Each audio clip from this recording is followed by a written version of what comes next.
जैसा आप जानते हैं कि पिछले एपिसोड में हमने भगवत गीता के अध्याय 5 पर अपनी चर्चा पूरी की थी। आज भगवत गीता का अध्याय 6 प्रारंभ होगा।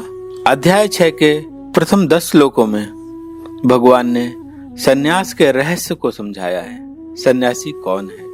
क्या वह है जो गेरुए वस्त्र को पहने हुए है, सर मुंडवाए हुए है, या वो बड़ी बड़ी दाढ़ी बढ़ा रखी है, बड़े केश कर रखे हैं, या वो जो बड़े बड़े तिलक लगा रहा है, या वो जो बड़ी बड़ी मालाएं पहन रहा है, या वो जो बड़े बड़े व्याख्यान दे सकता है। सन्यास को तत्व से समझना जरूरी है और यहीं से ही सन्यासी कौन है यह समझ में आ सकता है।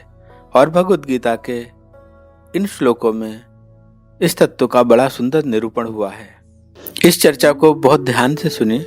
यह दिव्य चर्चा जीवन को रूपांतरित कर सकती है और अगर यह चर्चा आपके दिल को छूती है तो आप इसे लाइक करें। अपने स्वजनों के हित के लिए आप उनसे ये साझा भी कर सकते हैं।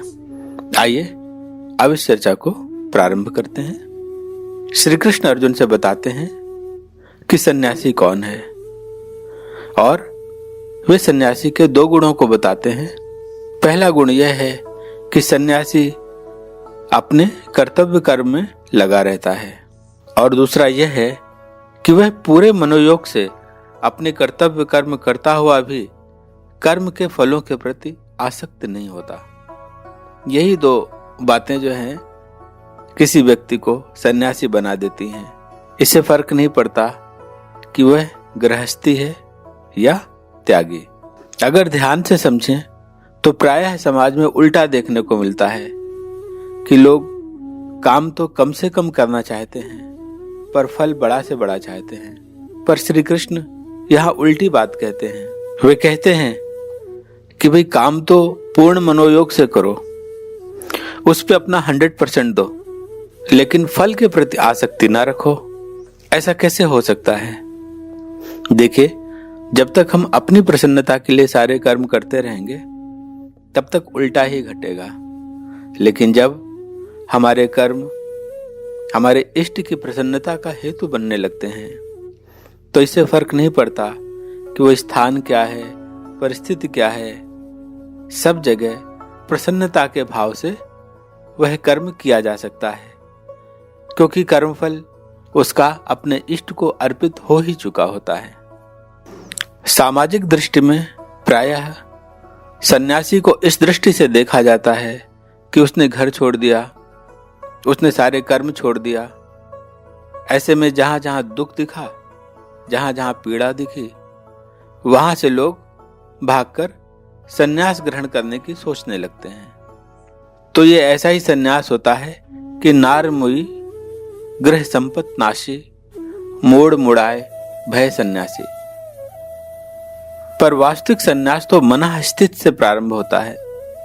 अतः सन्यासी वही है जो एक इच्छा के लिए दूसरी इच्छा को नहीं छोड़ता बल्कि इच्छाओं को ही छोड़ देता है। ऐसा सन्यासी कर्म फलों की स्पृहा नहीं करता बल्कि सत्कर्मों को ही जीवन का आधार बना देता है। और सत्कर्म क्या है? कोई कर्म तभी सत्कर्म कहा जा सकता है जब वह बिना किसी कामना के किया जा सके। इच्छाओं के छूटते ही मनुष्य के भीतर शुभ का जन्म हो जाता है। वह बिल्कुल शुद्ध, पवित्रतम, निर्दोष और निष्कलंक प्रकट हो जाता है। अतः हे अर्जुन, यदि तुम फल की आकांक्षा छोड़कर युद्ध भी करोगे तो इसमें भी सन्यासी घटित हो जाएगा। हे अर्जुन, संकल्पों को न त्यागने वाला पुरुष कभी योगी नहीं बन सकता और जो संकल्पों को त्याग दे वही सन्यासी है और वही योगी है। और ऐसा योगी ही परमात्मा का साक्षात्कार कर सकता है। संकल्प तभी छूटते हैं जब कुछ पाने का ख्याल नहीं रह जाता। जब भी इच्छा के साथ अहंकार संयुक्त होता है तो संकल्प निर्मित होता है। तभी फिर यदि इच्छा पूरी न हो तो मैं बेकार हूं ऐसा भाव भी उत्पन्न होता है। तब ऐसे में लोग सब कुछ गंवा कर भी अपनी इच्छा को पूरा करना छोड़ नहीं पाते। अतः जो भी इस प्रकार के अहम की तुष्टि के लिए संकल्प करेगा वह परमात्मा का साक्षात्कार नहीं कर पाएगा, क्योंकि यदि ऐसा संकल्प मौजूद है अर्थात मैं अहम मौजूद है। इसी बात को समझाने के लिए कबीरदास जी कहते हैं कि जब मैं था तब हरि नहीं, अब हरि है मैं नाही, प्रेम गली अति सांकरी जामे दो न समाही। मैं और हरि एक साथ नहीं रह सकते, क्योंकि प्रेम की गली तो बहुत संकरी है। अतः श्री कृष्ण अर्जुन से कहते हैं कि हे अर्जुन, जो समता रूपी योग में आरूढ़ होना चाहता है, ऐसे मुनि के लिए कर्तव्य कर्म करना ही वह कारण कहा गया है जिसमें आरूढ़ होकर वह परमात्मा का साक्षात्कार कर सकता है और परम शांति को प्राप्त करता है, क्योंकि वो न तो इंद्रिय भोगों में आसक्त होता है और न ही कर्म फलों में। इस प्रकार जिसने अपने सारे संकल्पों का त्याग कर दिया है वही योगारूढ़ कहलाता है। यहाँ योगारूढ़ का तात्पर्य यही है कि उसने परमात्मा का साक्षात्कार कर लिया है। देखिए, सारी कामनाओं और वासनाओं का उद्गम मन से ही होता है, पर जैसे कांटे से कांटा निकलता है उसी प्रकार मनुष्य को चाहिए कि मन का प्रयोग अपने कल्याण के लिए करे, क्योंकि मन शत्रु भी बन सकता है और मित्र भी। जिसने मन को जीत लिया है उसके लिए मन सर्वश्रेष्ठ मित्र है, किंतु जो ऐसा नहीं कर पाया उसके लिए मन सबसे बड़ा शत्रु बना रहेगा। यहाँ यह याद रखना आवश्यक है कि यदि कोई क्रोध के बीज बोए और उससे शांति का वृक्ष उगाना चाहे तो वह नहीं हो पाएगा, न ही इससे प्रेम का फल प्राप्त हो सकेगा। यदि कोई चारों तरफ शत्रुता फैलाए और चाहे कि लोग उसके मित्र हो जाएं, तो यह न हो पाएगा।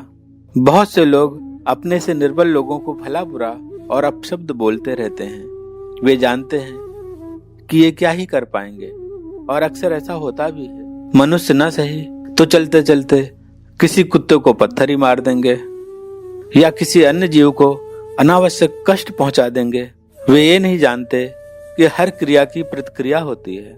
ठीक है, यह प्रतिक्रिया तुरंत नहीं मिली, लेकिन ब्याज सहित यह प्रतिक्रिया कभी न कभी तो अवश्य लौटेगी।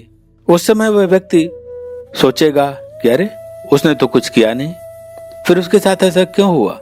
वह भूल चुका होगा कि उसने पूर्व में जो कृत्य किए थे वास्तव में यह उसी की प्रतिक्रिया है। अतः जब हम किसी दूसरे के साथ कुछ बुरा कर रहे हों तो यह समझना चाहिए कि वास्तव में हम अपने साथ ही कुछ बुरा करने जा रहे हैं। और वहीं जब आप किसी दूसरे के लिए हृदय से और सच्चे मन से मंगल कामना करते हैं तो चाहे वो व्यक्ति से सुने ना सुने, पर इसकी प्रतिक्रिया भी निर्मित होने लगती है और समय आने पर फलित होती है।